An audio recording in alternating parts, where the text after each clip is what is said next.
You good with it? Okay. All right, I'm going to talk about cognitism and how it is used in accessing prior knowledge. So as a social studies major or any major, you can use this. I like it because it fits really good with social studies. So, what is cognitism? Cognitism is a focus on what happens in the mind, such as thinking and problem solving.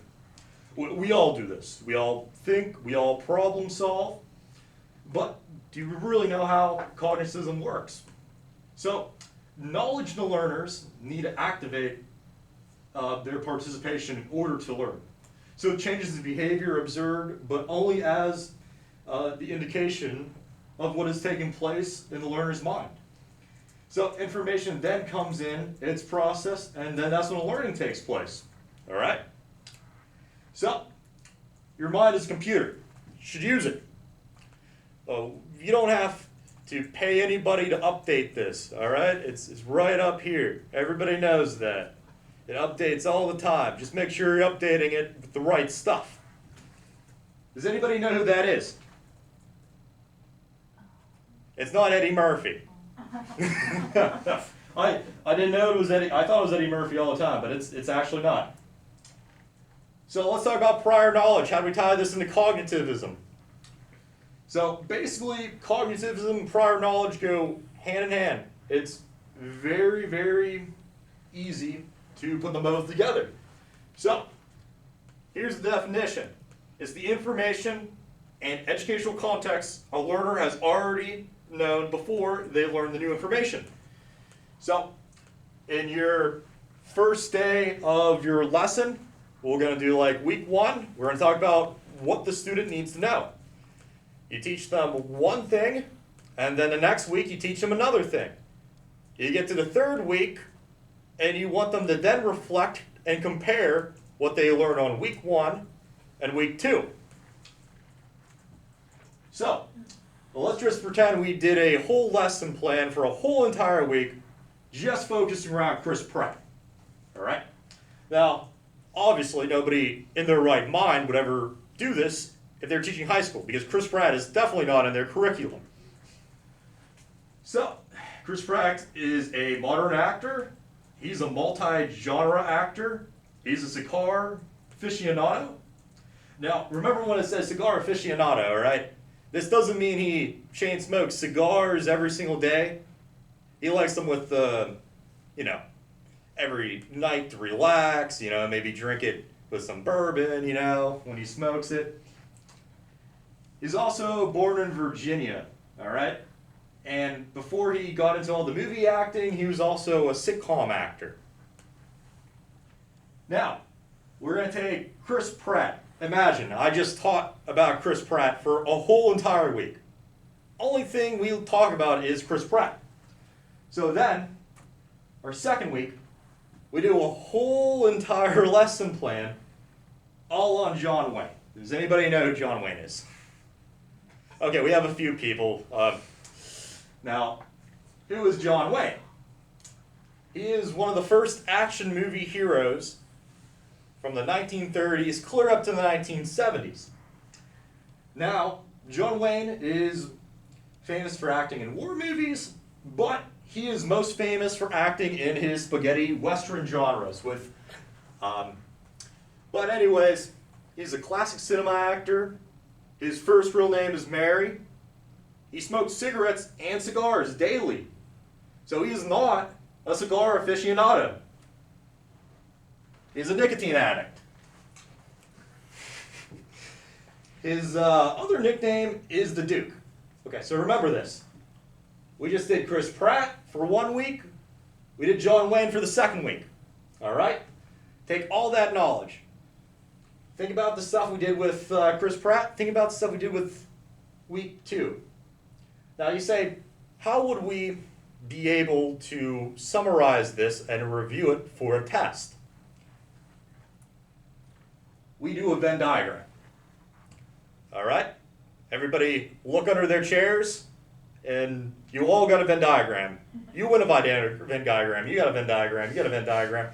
We all win Venn diagrams, okay? So, after doing this for 2 weeks, You would then review it with your students. And we can then name stuff about John Wayne, stuff about Chris Pratt, and what they share in common. Anybody want to list stuff for John Wayne? All right. He was a Western actor mostly. Okay. He liked to smoke his cigarettes and cigars. Okay. All right. Anything about Chris Pratt? Okay. Multi-genre actor. Okay. Anybody else want to add one last? Okay. From Virginia. Cool. Okay. Anything with the same? Okay. Both smoke cigars. That is correct. Both actors. Both actors. Anything else? They both make a lot of money. Exactly. Now, the thing is we all know how to do this as educators. I'm trying to explain everything that's going on. And the thing is I gotta explain one of my favorite quotes in education. All right. It helps to tie stuff in, and it helps for me to explain this as us being educators. My favorite quote comes from a very great educator. And he's very accredited. He's been featured in a few books. He has been in and out of the education field for the last 3 decades. And he just has a great quote. Now, the quote isn't a quote. In the quote is a question. And it all ties back into education. And that person is Eric Cartman. All right? Eric Cartman quoted, "How do I get through to these kids?" I want everybody, as an educator, to always think back to how do I get through to these kids, and remember Eric Cartman when he went into a school and taught kids with prior knowledge to ace their cumulative state tests. So, in order to teach prior knowledge, you have to use repetition. So that stuff you talked about on week 1, you're now in the week 16. You're going to do a cumulative test. And the thing is you do not want your students to take a test and say, "Oh, crap, he never talked about this. Maybe he talked about it on week 1. Never let that happen. So it's repetition, all right? You want to do informal assessment. That's when you're talking about something about week 1. You just bring it up every once in a while. Hey, what did Abraham Lincoln do that I want you guys to remember? Ask questions, bring it up, and by the time you get to week 16, if you're going to have a question from week 1, you've already used the repetition to put it into their minds. You want to get your students sick of hearing about what you said on week 1. And by the time you get to week 16, you take that accumulative test, they see that answer, they're going to be like, that's what he's been talking about the whole entire class. Like I said, you can do it informally, formally, and then giving hints, which I just said. So just give your students hints throughout the unit plan. All right, how do we informally assess? Once again, class discussion.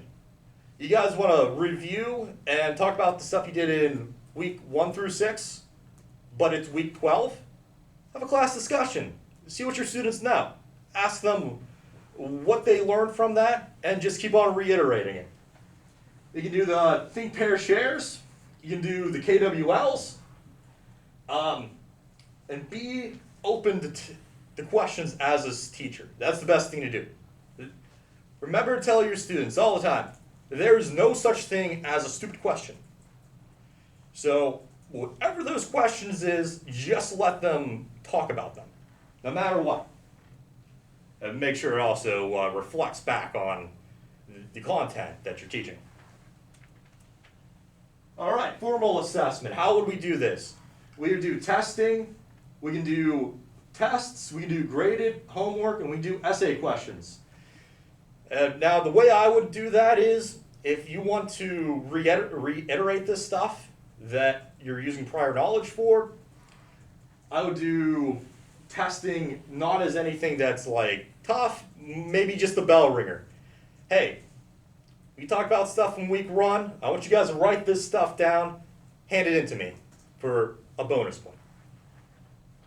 And then we have the classic graded homework, which, I mean, everybody's got away from homework at this point. And we have like essay questions. Now, here is a few prior knowledge test questions. Now at this point, you went from week 1 to week 16. It's becoming full circle now. You got to beat into your students' heads that at this point, one of those things that you talked about from week 1 is then going to be put on a test. You did all the repetition, you did the hints, you did the discussion boards, you talked to your students. Now this is how you would then create a test question using prior knowledge. So first one I have, how do you think Abraham Lincoln's opinion changed about slavery from the beginning of the Civil War and at the end of the Civil War? This is a great question for when you're doing a lesson plan on the Civil War. So what you do is your first week, you would list what Abraham Lincoln's opinions were during the outbreak of the Civil War in 1860 and 1861, and what he thought about slavery. And then week 16, that final week that you're getting towards, before you review and before you do this test, you would then tell your students what his opinion was of the ending of the Civil War and what his opinion was on slavery. And then, like I said, is you tie it into that question. And you create an essay question that your students can again access their prior knowledge and then compare it. So there's a lot of functions going on here, and that gets your students thinking. The second one is compare how the Vietnam War is similar to the modern war in Afghanistan. Pick 2 comparisons. So once again, Vietnam War, if you're doing wars, would have been an earlier war. War in Afghanistan is a later war. So you're getting them to access that prior knowledge with the Vietnam War, and then you're getting them to pick 2 comparisons from the war in Afghanistan, which was a later war. One of my favorite ones, I don't know how you'd ever be able to do a lesson plan or on this, but you'd have your students list events in order about President Richard Nixon and explain how these events affected his approval rating throughout his presidency. So that's another prior knowledge thing. Students will have to comply everything together and then write about it. So, any questions about prior knowledge? All right, I'm going to conclude here. Thank you, everybody.